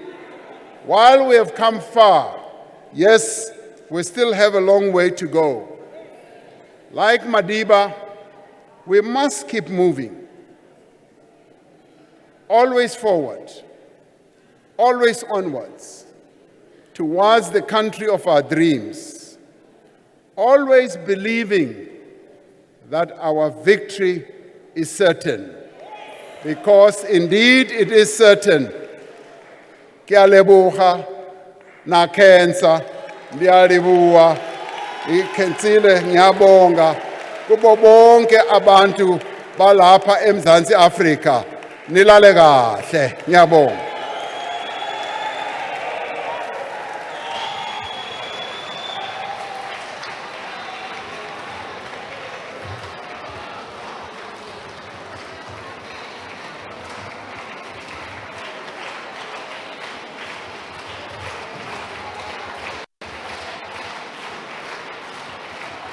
Yes, thank you very much, Honorable President, delegates and members of Parliament. Please allow me at this point to thank the President for the address. After I have adjourned this joint sitting, members should rise and remain at their places until the procession has left the chamber.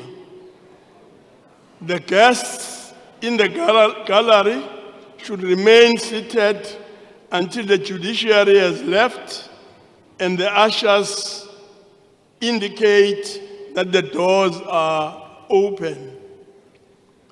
The procession led by the usher of the Black Rod and the acting sergeant at arms will leave the chamber in the following order: the Speaker of the National Assembly, the Chairperson of the National Council of Provinces, the President, the Deputy Speaker of the National Assembly, the Deputy Chairperson of the National Council of Provinces, the Deputy President, and then the Secretary to Parliament.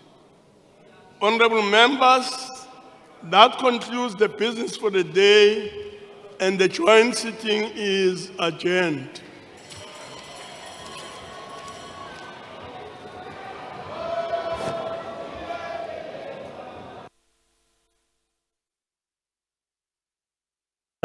Having concluded the much anticipated State of the Nation Address 2024. Why was there much anticipation about it?